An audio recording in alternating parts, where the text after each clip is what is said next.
Well, here I am again, fussing with the Marauder HX-10 by Heathkit, probably circa the year 1958. At any rate, the day's going on.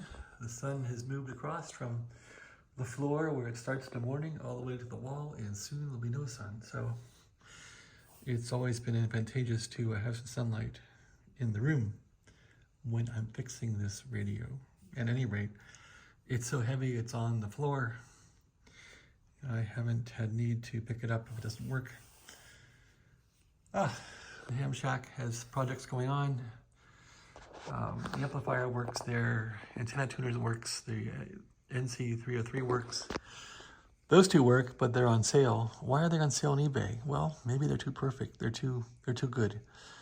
At any rate, I still have the Drake power supply to run those, but the subject of this is this Marauder here. So let's get on to it. So it's taken me roughly a good part of the day to understand this tuning mechanism and get it into proper kilter. And so what you'll find is they have hard detents down here inside this mechanism.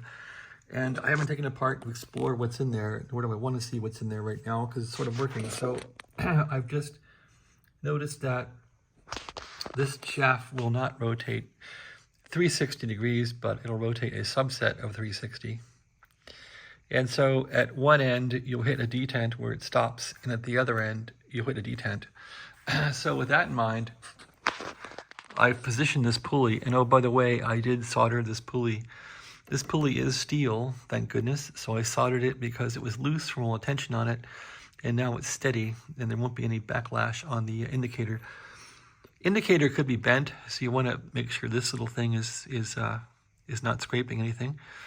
At any rate, so when you rotate this to one side or the other, you want to make sure it's basically, you can hear the stop.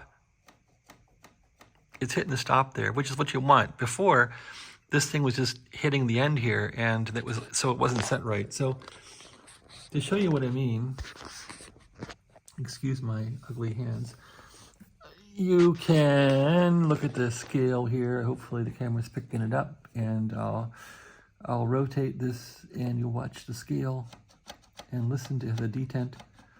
Rotate it all the way up, and that cranks up the spring, by the way. And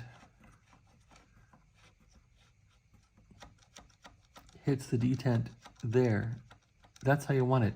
This spring is so strong, if I release this pulley, it'll probably go flying back. Well, no, it didn't. There's enough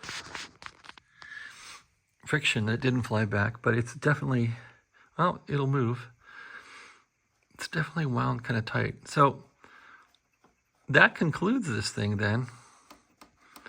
I think it's working better. I did put some car oil, synthetic oil into here and down in this mechanism.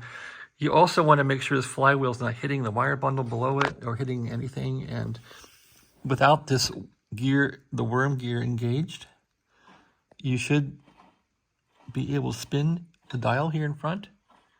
It should spin freely and not make too many ugly noises. And so to make it do that, you want to make sure there's no play in it.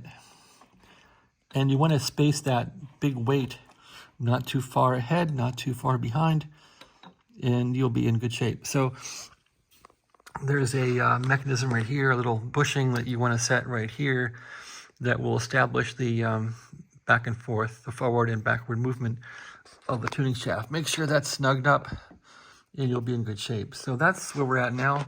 Now it's time to get on the signal from the VFO and put it into an accurate receiver. In this case, I'll use an RTL SDR and calibrate it. It starts off at 5.5 and goes to 4.9. So make sure that's all calibrated, and that will end that part of the saga.